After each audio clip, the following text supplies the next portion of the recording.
The cats of Ulthar.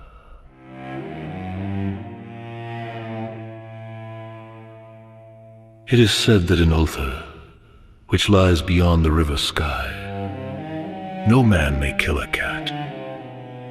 And this I can verily believe as I gaze upon him who sitteth purring before the fire. For the cat is cryptic, and close to strange things which men cannot see. He is the soul of antique Egyptus, and bearer of tales from forgotten cities in Meroe and Ophir.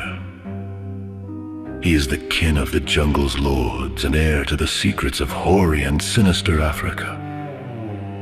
The Sphinx is his cousin, and he speaks her language, but he is more ancient than the Sphinx and remembers that which she hath forgotten. In Ulthar, before ever the burgesses forbade the killing of cats, there dwelt an old cotter and his wife who delighted to trap and slay the cats of their neighbors. Why they did this I know not, save that many hate the voice of the cat in the night, and take it ill that cats should run stealthily about yards and gardens at twilight. But whatever the reason, this old man and woman took pleasure in trapping and slaying every cat which came near to their hovel. And from some of the sounds heard after dark, many villagers fancied that the manner of slaying was exceedingly peculiar.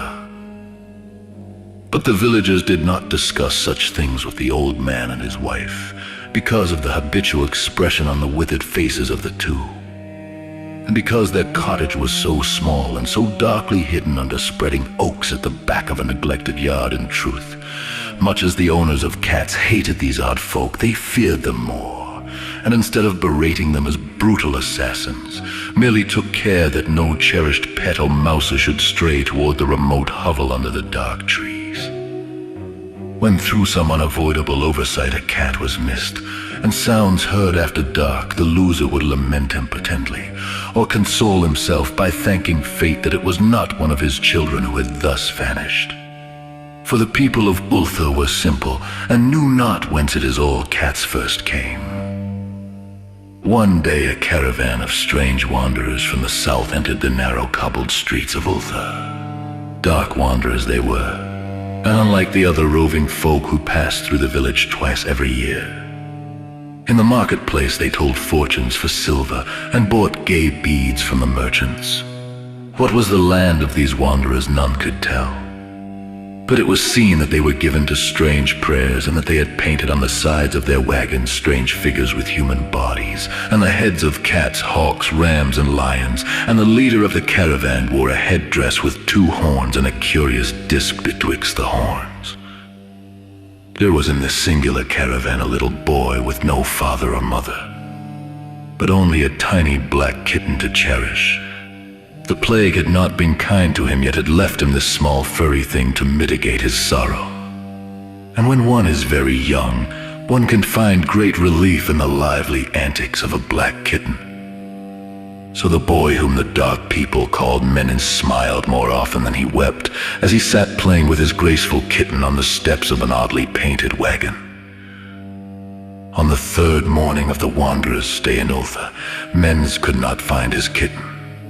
And as he sobbed aloud in the marketplace, certain villagers told him of the old man and his wife, and of sounds heard in the night.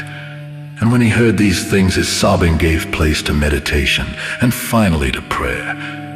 He stretched out his arms toward the sun and prayed in a tongue no villager could understand, though indeed the villagers did not try very hard to understand, since their attention was mostly taken up by the sky and the odd shapes the clouds were assuming. It was very peculiar. But as the little boy uttered his petition, there seemed to form overhead the shadowy, nebulous figures of exotic things, of hybrid creatures crowned with horn-flanked discs. Nature is full of such illusions to impress the imaginative.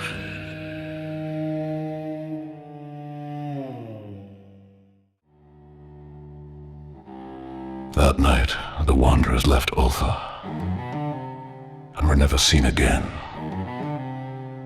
And the householders were troubled when they noticed that in all the village there was not a cat to be found.